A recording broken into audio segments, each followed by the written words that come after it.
If you haven't seen A Fragrant Flower Blooms with Dignity yet, I fully recommend it. Because this anime shows love in some of its truest forms. The main character, Rintaro Samugi, is a clear and amazing showing of what true positive masculinity should be. But none of that is possible without the love shown by his parents. Today in media, parents and family aren't always shown in the best of lights. In fact, I've noticed that more and more parents are shown to either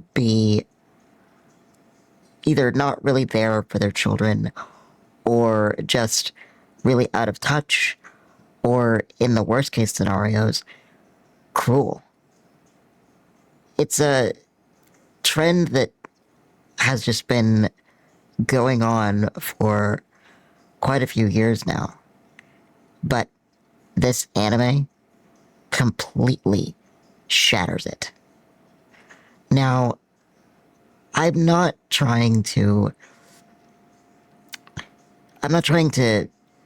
say that every family is perfect, and I'm not trying to discount those that don't come from a good family, because sometimes, sadly, that is the case.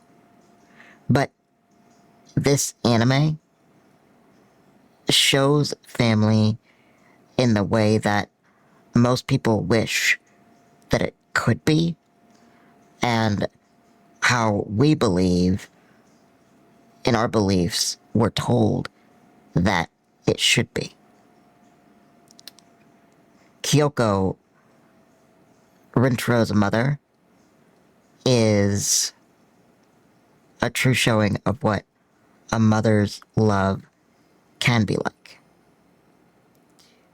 In the episode Blonde Hair and Pierced Ears, we go back in time. Rintaro is telling his friends the story of one day when he was being taken to a cake shop with his family because he was having a really hard time. He had talked about how people just didn't treat him right as a child. They thought of him as not being worth getting to know. And part of that, I think, does have to do with an underlying mental thing that Rintaro had been dealing with all of his life. It seems that in many ways, in the beginning, he didn't really know how to express all of his emotions. And so people just saw that and called him weird and thought that he was just kind of a freak. And of course, it made little Rintaro doubt himself. So his family takes him to this cake shop, and through the window into the kitchen, he sees a cook. And this cook just appears to be really, really happy. He appears to love his job and really to just love life. And Rintaro attributes that to him just being able to be the way he is, to be free. And he attributes that to blonde hair and pierced ears. So when they leave, he tells his mom and his dad and his brother that that's what he wants to do. He wants to pierce his ears and dye his hair. And so they agree. So the episode pans out, and his friends are, just kind of reminiscing with him, and they're having a good time. Then we cut to Kyoko's point of view. And she tells the story of a few days earlier. And we see little Rintaro, and he's talking to his mom, and he basically just says, he tries to be strong. He says it's okay.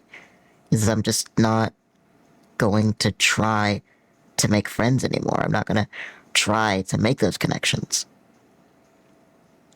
And instead of placing judgment or right away trying to tell him, oh, it's going to be okay. Hey, son, you know, they just don't understand you. Kyoko sees where her child is coming from, and she just wraps her arms around him and pulls him in to a hug. And she's just there for him. There when he says that he wants to give up on everything. And right away we see the love and the care and the attention that Kyoko puts into raising her son.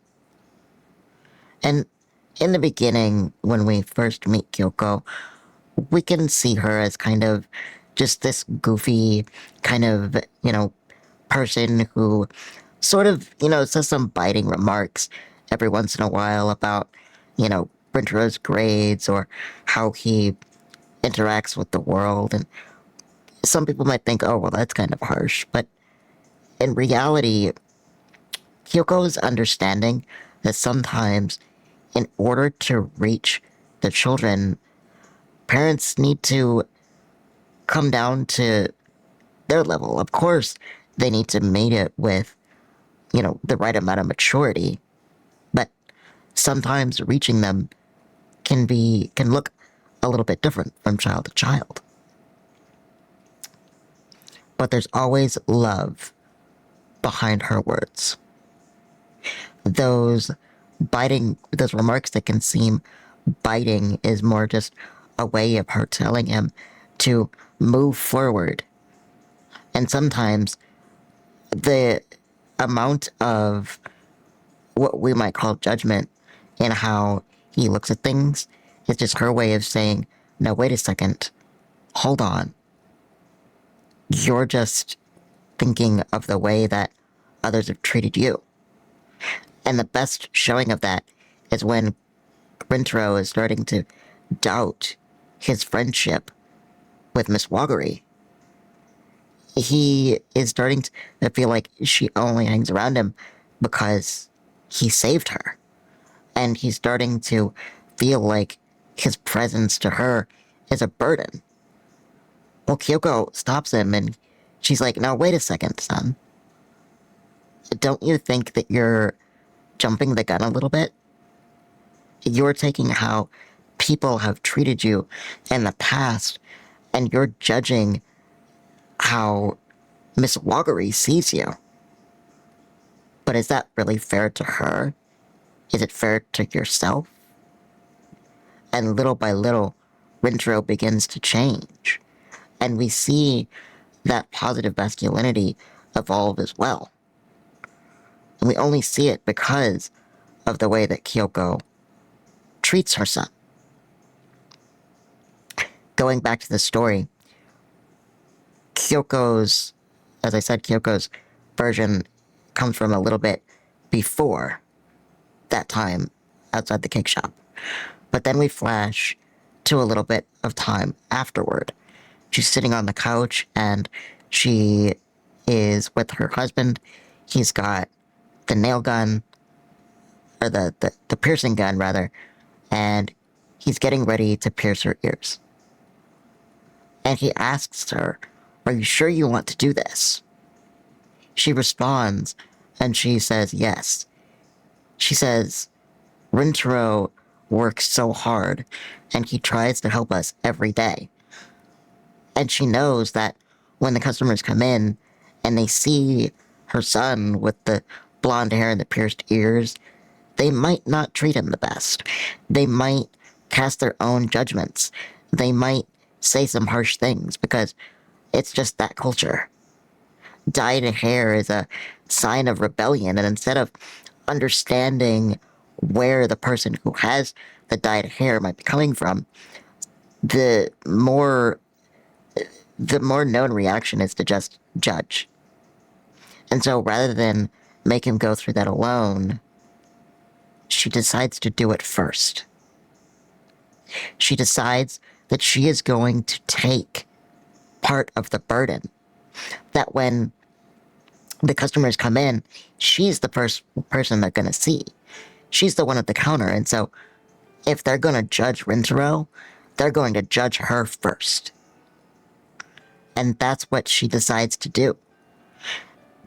Her husband, seeing her resolve, says, all right, and they go through with it. And then we cut back to the present day, and he's looking and she's watching how his friends see him and how they're treating him. And she's so happy. And she makes the remark. She kind of hides her face and she goes, oh man, I gotta straighten up. And it does go to show that sometimes she can, I think, have a little bit of hard time showing her emotions because she also doesn't want to be judged. But at the end of the day, it's Kyoko's love and the way that she shows it that changes Rintaro into the man that he is.